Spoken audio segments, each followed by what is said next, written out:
Stop acting so small, because you are the universe in ecstatic motion.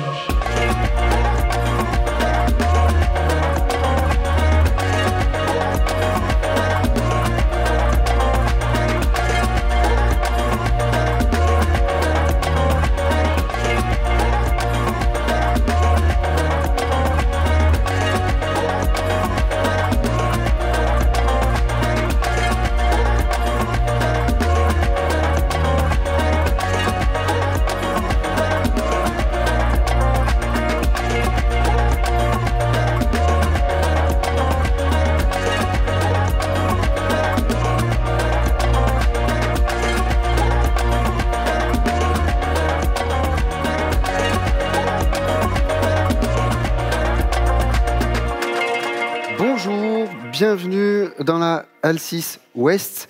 On est sur scène toute l'après-midi. Donc là, il y a Vincent qui va vous parler d'un monde sans argent et un monde sans travail. On est ensemble jusqu'à 16h. Ça va être une belle après-midi. On va même chercher à tenir notre timing. On va y arriver? Est-ce qu'on va y arriver? Moi, je voyage dans le temps et dans l'espace, donc normalement, on doit y arriver. Ouais, c'est sûr. Voyager dans le temps et dans l'espace, il faudra que tu nous expliques pourquoi, mais j'ai une idée. Sans plus attendre, je te laisse le plateau.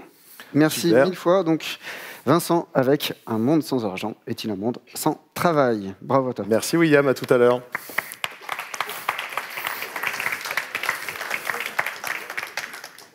Déjà, merci d'être venu, parce que quand on est dans un événement start-up, attirer des gens en leur promettant pas de travail, pas d'argent, c'est presque l'exact opposé de ce qu'on nous demande d'habitude en start-up. On veut beaucoup d'argent et la plupart du temps, on n'a pas peur du travail. Donc merci pour ça. C'est sympa d'être venu quand même. Il y a tout moment, il y a la règle des 2 pieds. Si vous vous emmerdez, vous prenez vos 2 pieds, vous partez. Je le prendrai pas mal. Ne gâchez pas votre temps si vous estimez que c'est nécessaire. Petit cours de Vulcain, Diftor et Snusma, qui veut dire... Vivez longue vie et prospérité, absolument. Vous avez appris vos premiers mots de Vulcain. Pourquoi, du coup, je ressemble à Pikachu? Ça, c'est le délire d'Amazon. Tu commandes un truc pour Star Trek et tu ressembles à Pikachu sur scène. Voilà. Désolé pour ça. On va se servir de Star Trek et j'espère pouvoir vous faire un petit voyage dans le temps et dans l'espace. Petite minute nostalgie pour les plus anciens d'entre vous, il n'y en a pas beaucoup. Normalement, il y a du son.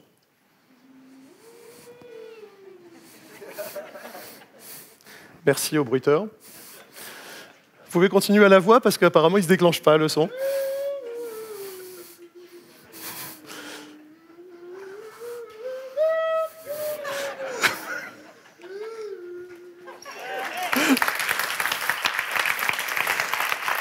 Et donc là c'est le moment où je fais ma déclaration d'amour à Thierry Croix, ici présent. Une salle d'applaudissements s'il vous plaît pour lui. Merci l'improvisateur né qu'est Thierry. Normalement, vous auriez dû avoir la fin. Nous allons repousser les limites de l'impossible, puisque c'est le thème du premier Star Trek. Et merci de l'avoir joué sans fausse note. C'est génial. Bienvenue à bord du USS Enterprise, notre premier vaisseau. On va essayer de voyager, effectivement, un petit peu dans tout ça. Pour vous remuer la tête, je n'ai pas de réponse à la question. Je préfère vous le dire de suite. On va essayer de poser la problématique, de vous donner des pistes d'investigation, de voir comment on pourrait faire si on décidait d'eux. Mais si j'avais la solution, ce serait trop simple. Allez, on va repousser les limites de l'impossible, comme on dit dans Star Trek. Déjà, on va pas faire un cours de trucs. J'aime pas les slides avec plein d'écriture. Mais quand on regarde un petit peu, on se dit, tiens, monde sans argent, est-ce qu'on va quand même parler d'économie? Revenons au sens d'économie. Ce qui est intéressant, c'est qu'on se rend compte que c'est, en gros, un ordonnancement général. Il n'y a pas besoin de parler d'argent pour parler d'économie. Donc il est possible que j'emploie économie par moment. Vous disiez, mais sans argent, est-ce que ça marche l'économie? C'est juste une manière d'agencer tout ça. Et ce qui est intéressant, c'est que dans les définitions du littré, dans les sens qu'on donne à l'économie, le dernier, le sens 5, me plaît beaucoup. Quand on voit l'ensemble des parties qui constituent l'homme ou les animaux, l'ensemble des lois qui régissent l'organisation des animaux et des végétaux, on est loin d'opposer l'économie et l'écologie. C'est un grand tout, comme diraient les Indiens. On n'est pas dans un environnement d'un côté, on fait partie du grand tout. Et ça, c'est assez intéressant de penser à cet ordonnancement-là. Donc quand je parlerai d'économie, on sera vraiment dans cette logique un peu systémique, etc. Ça va être chiant, il a fait 2 slides avec plein de définitions. Oui, c'est le début, il faut y aller un peu dans la douleur. Et en plus, on verra qu'avec William, on n'a pas la même définition ni la même étymologie du mot travail. Par contre, moi, ce que j'ai vu dans le mot travail et dans le littré toujours, c'est qu'il y a beaucoup de souffrance autour des emplois du mot travail. Le travail pour enfanter, que vous connaissez, mesdames, et que nous, on fait semblant de vivre avec vous, parce qu'on ne le connaîtra jamais. C'est un terme de mécanique qui fait un peu la souffrance aussi des ajustements, des choses comme ça.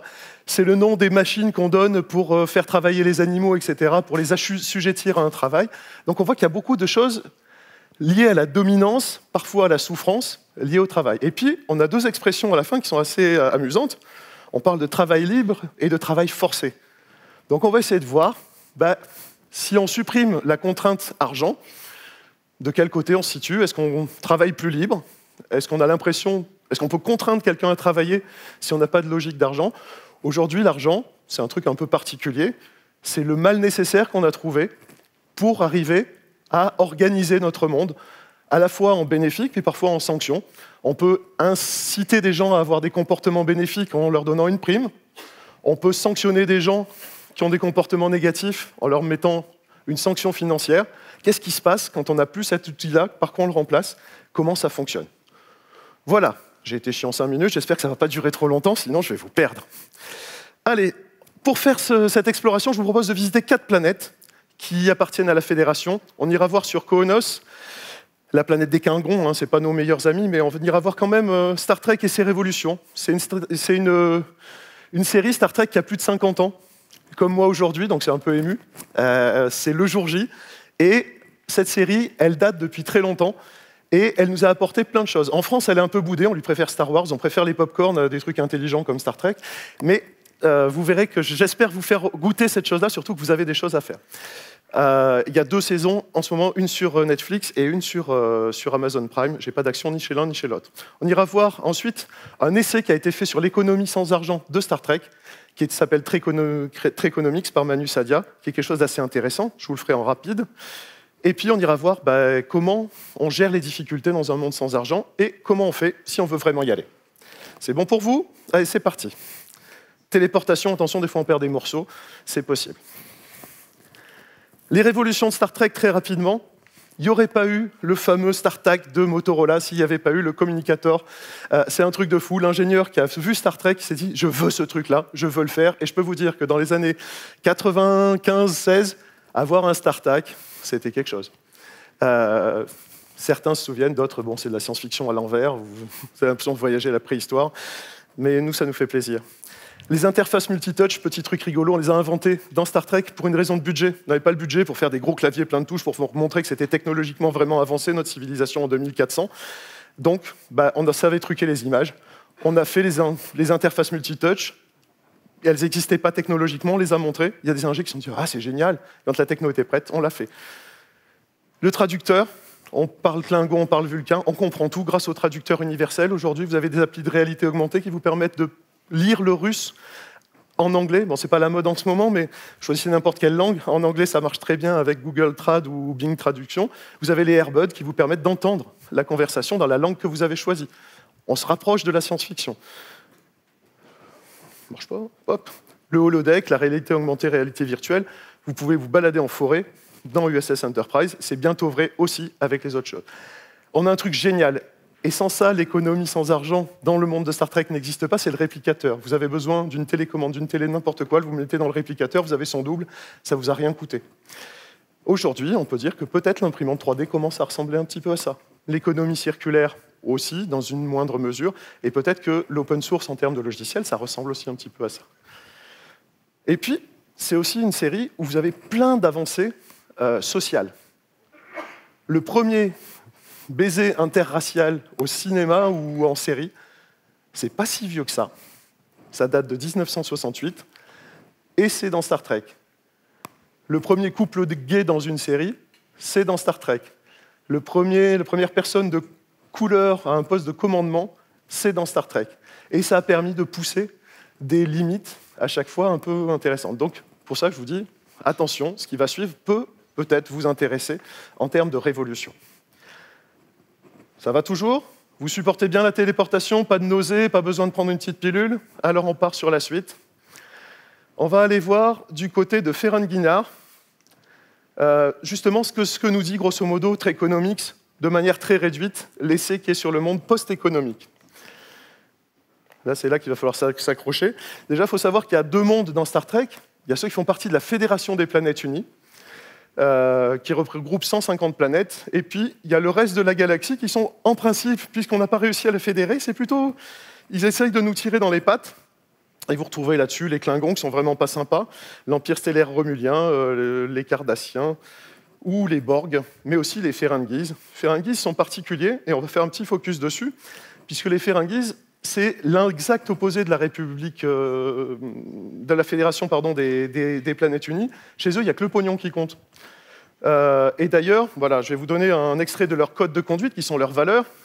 Ils ont 285 règles que vous pourrez trouver sur Wikipédia, parce que dans Star Trek, tout est documenté, il y a des langues. Vous pouvez faire une université aux États-Unis pour apprendre le Klingon, le Vulcain, ce que vous voulez. Ça existe, il y a une grammaire, tout marche. Et là, vous avez ces règles. Les petits caractères entraînent de grands risques, l'avidité est éternelle, le profit est sa propre récompense. Vous lisez aussi vite que moi, j'aime bien le dernier. Ne demande pas ce que ton profit peut faire pour toi, mais ce que tu peux faire pour ton profit. Je ne sais pas si vous avez bien vu la photo au début, mais il ressemble un peu à Trump, sans cheveux. Voilà. Ces gens-là ne sont pas très recommandables. Ils ont les mêmes technos, mais ils sont en dehors de la fédération. Et eux, il n'y a que le pognon qui compte. Ce que nous dit Trekonomics, c'est qu'on est dans un monde où il n'y a pas d'argent. On va travailler pour le commun. On va travailler pour cette fédération, dans une logique qui n'est pas colonialiste. On ne va pas exploiter les autres planètes. On va essayer d'être le moins intrusif possible dans leur culture. On ne va pas essayer de leur imposer la nôtre. On va essayer de faire commun, communauté ensemble, et de faire ensemble, de vivre ensemble de la meilleure manière possible. C'est quelque chose d'assez étonnant, et on va voir comment ça fonctionne. Alors déjà, c'est forcément une société beaucoup plus égalitaire et plus juste. Le but, c'est que, un peu comme sur un bateau pirate, qui est une autre ambiance que je pratique parfois, un homme égale une voix, quel que soit son poste, une femme aussi, ou un autre genre, la même chose, une personne égale une voix, on a tous la même part de voix. On va travailler sur des cultures complètement différentes, on va travailler sur des relations sociales différentes, et puis on va travailler sur des motivations différentes. Donc on va balayer ça pour rapidement comprendre ce qui se passe dans cet essai.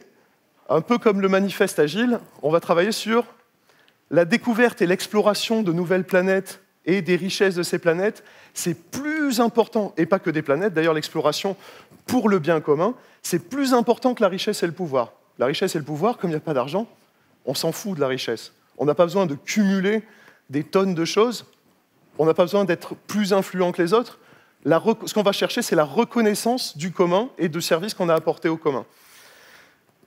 Le bien commun est forcément plus important que son propre profit, c'est-à-dire qu'on va plus valoriser quelqu'un qui fait don de soi à la communauté que quelqu'un qui prend à la communauté pour son propre profit. On ne parle pas de profit d'argent, on parle de je tire profit d'une situation, etc. Je tire la couverture à moi, quelle que soit la nature de la couverture.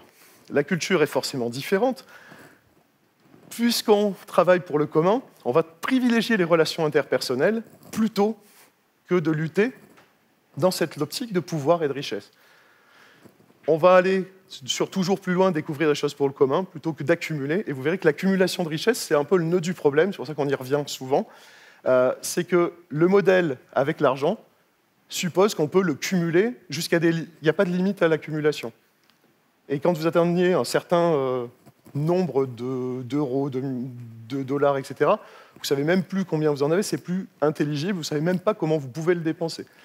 On verra que pour lutter contre ça, pour travailler sur un modèle de société différent, il faut absolument casser cette logique de thésaurisation et d'accumulation. C'est-à-dire qu'il faut que ce ne soit pas cumulatif. À partir du moment où je suis capable d'épargner à outrance, je ne peux plus avoir un modèle qui soit vertueux dans ce sens-là.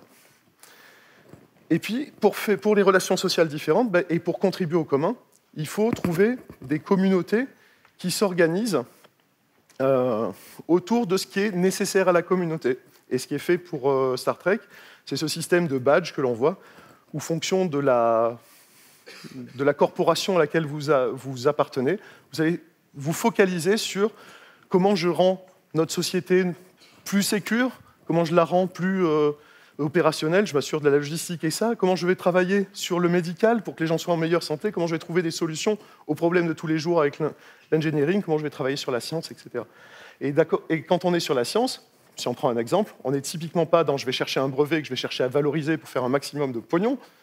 Je vais chercher un maximum de solutions à des problèmes qu'a la communauté de manière à rendre le meilleur service possible. Et finalement, ce que je vais faire, c'est avoir une renommée dans cette communauté parce que j'ai apporté ce bénéfice.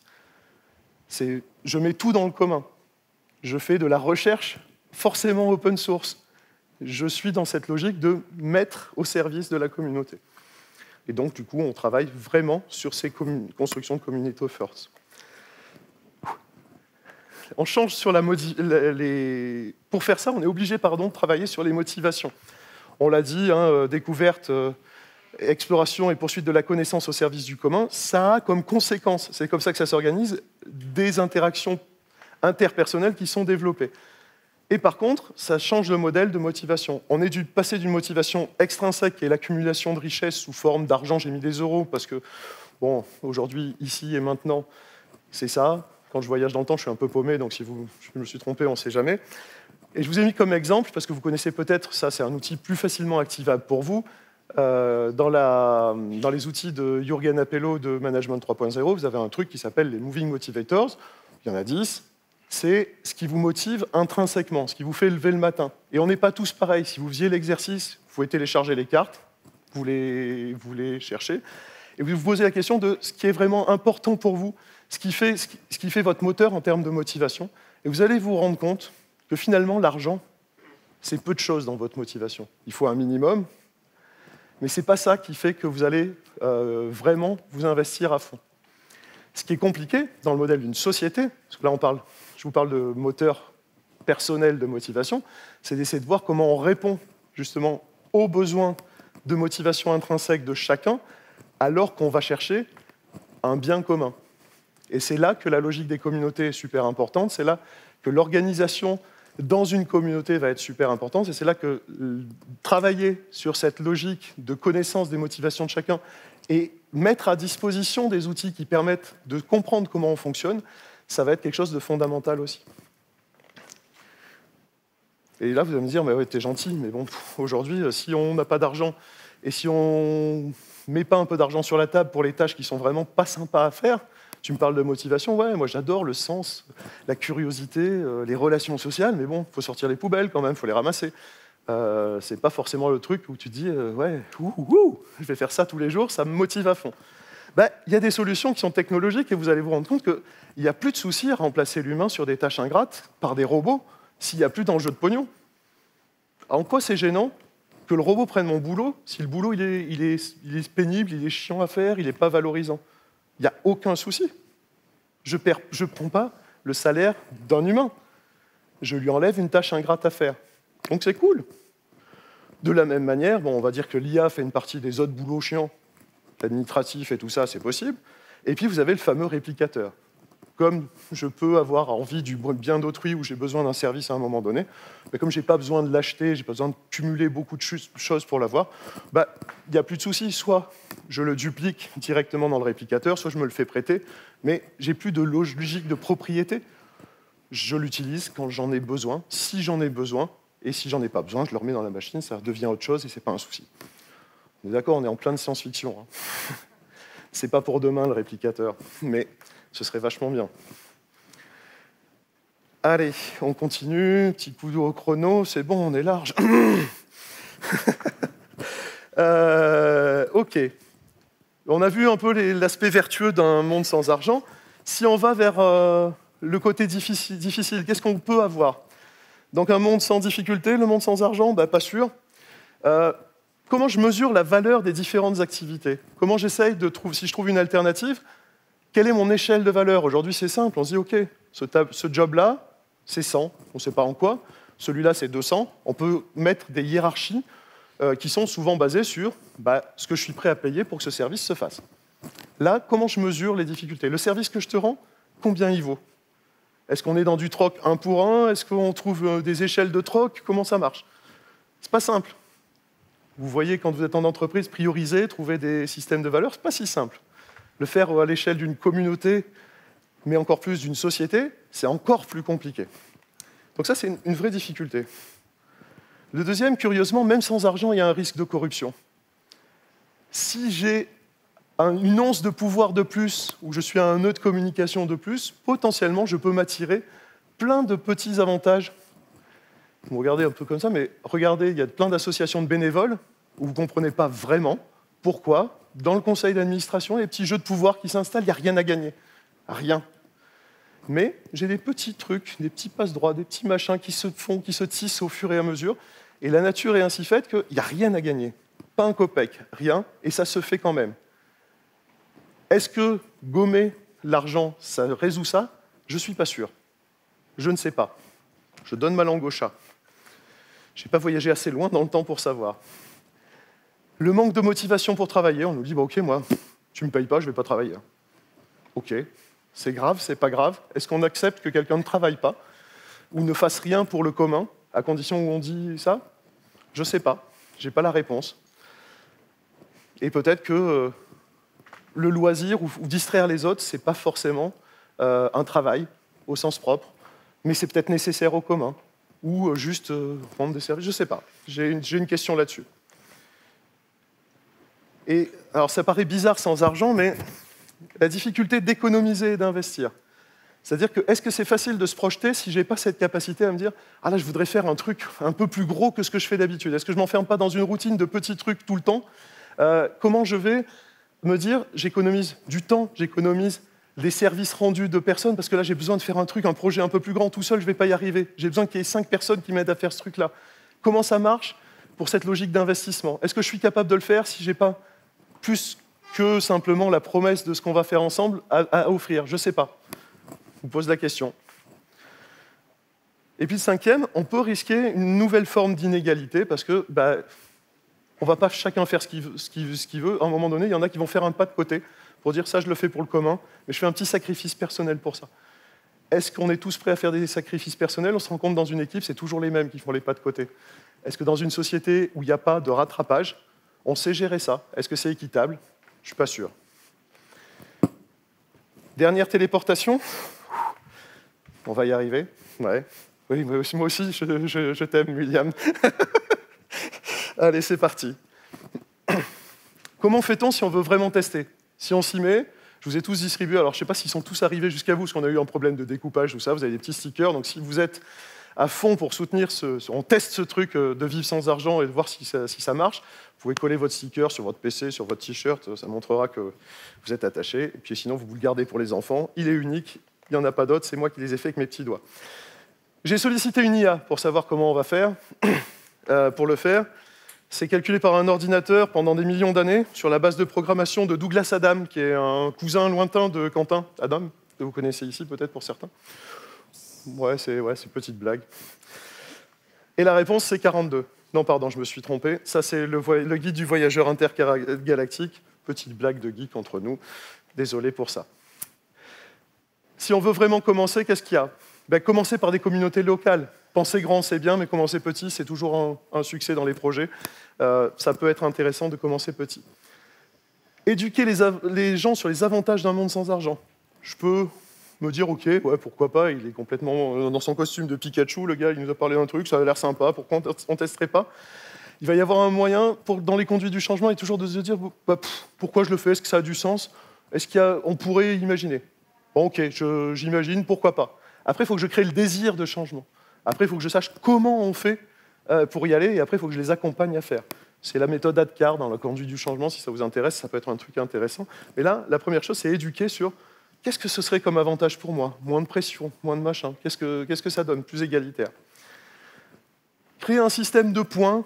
Alors, je ne sais pas, c'est ce que j'ai imaginé là, mais s'inspirant de la logique des dons et des contre-dons. Vous allez me dire, mais entre les points et l'argent, quelle est la différence? La différence, c'est la non-thésaurisation. Si je t'échange, si tu me rends un service et que moi j'ai ce service, je sais que je t'en dois un, je ne suis pas obligé de te le rendre immédiatement, toi, je peux le rendre à la personne à côté. Et ce système-là, je n'ai pas intérêt à cumuler 10 000 services, ça ne m'apporte rien. Après, je distribue des services partout, ça ne sert à rien. Donc cette logique-là pourrait permettre, c'est très difficile à organiser, mais ça pourrait permettre de ne pas avoir cette logique d'écureuil où j'en prends, je me gave, et derrière, je confisque une partie des richesses à mon profit, mais je les utiliserai jamais tous. Donc ça sert à rien. Encourager la coopération, la collaboration, ça fait un moment qu'on le dit en entreprise, on n'y est pas encore vraiment. Hein. Et puis investir dans la recherche et le développement au service du commun. La dernière partie de la phrase est super importante. On investit dans la recherche et le développement, mais c'est souvent au service de notre futur profit ou du truc. Et on privatise plein de pans de recherche qui devraient être dans le domaine commun, sont privatisés. Alors, par des labos pharmaceutiques, c'est tous les jours, par d'autres industries, et ce n'est pas forcément une super bonne idée. Et créer un système de redistribution de richesse. Attention, la redistribution de richesse, ce n'est pas sous forme d'argent, c'est être sûr que on distribue finalement ces services de manière équitable. C'est difficile de sortir du verbiage de l'argent, et j'ai eu un peu de soucis. Voilà, je prends les pieds dans le tapis. Pour finir, et pour se gonfler un peu d'orgueil, on va repasser dans la partie littéraire. Je ne sais pas, vous avez vraisemblablement, peut-être sur Nantes, déjà vu, je sais que Sandrine Roudot en parle beaucoup de cette phrase de Théodore Monod, mais je l'aime beaucoup. L'utopie ne signifie pas l'irréalisable, mais l'irréalisé. La deuxième partie de la phrase est intéressante, mais on va se concentrer sur la première, c'est-à-dire qu'une utopie, ce n'est pas un truc vachement fumeux, c'est juste parce qu'on ne l'a pas encore fait que ça nous paraît irréalisable. Après, pour d'autres, je ne sais pas si vous connaissez cette citation, moi je l'ai découvert grâce à Vanessa Paradis, puis quand j'ai cherché qui était l'auteur, je me suis rendu compte qu'il y en a plein qui s'en attribuaient la paternité, et celui que j'ai jugé le plus apte, c'était Georges Bernard Shaw, mais c'est certaines personnes voient le monde tel qu'il est et se demandent pourquoi, et d'autres le voient tel qu'il devrait être et se demandent pourquoi pas. Moi j'aimerais que vous soyez dans les pourquoi pas, comme ça on irait chercher ça ensemble. Et comme j'aime bien finir par un truc qui va vous occuper tout le week-end, on va aller un peu plus loin. Je me rappelle que j'ai fait un bac philo. Et on va aller voir Bergson. Ce truc-là, accrochez-vous, ça va secouer plus qu'une téléportation ou le passage à la vitesse sublimique, parce que c'est super puissant, et c'est aussi super complexe, surtout quand on s'est couché tard. On considère souvent le possible comme ce qui précède le réel. Ça, jusque-là, ça va, vous êtes d'accord avec moi. Le principe, ça, c'est le commun. Or, selon Bergson, le possible n'existe pas avant le réel, mais après lui. Le futur, il reste imprévisible, car le réel est toujours plus inattendu que le possible. Vous êtes toujours là, ou ça fait mal à la tête? Ça commence à être intéressant. Et ce qui est intéressant, c'est quand on admet ça, si on part de ce postulat-là, eh ben, ça nous donne l'occasion d'être à la fois plus joyeux et plus fort. Plus joyeux parce que la réalité n'est pas donnée à l'avance, mais à la créer. On est beaucoup plus libre de sa création, puisqu'on n'est pas prédéterminé à quelque chose, où on ne se contraint pas par ce qu'on suppose être réalisable. Et plus fort parce que nous participons à cette œuvre de création qui nous dépasse, nous redevenons enfin créateurs de nous-mêmes. C'est ce que je vous invite à faire dans la joie et la bonne humeur pour ce qui nous reste de temps.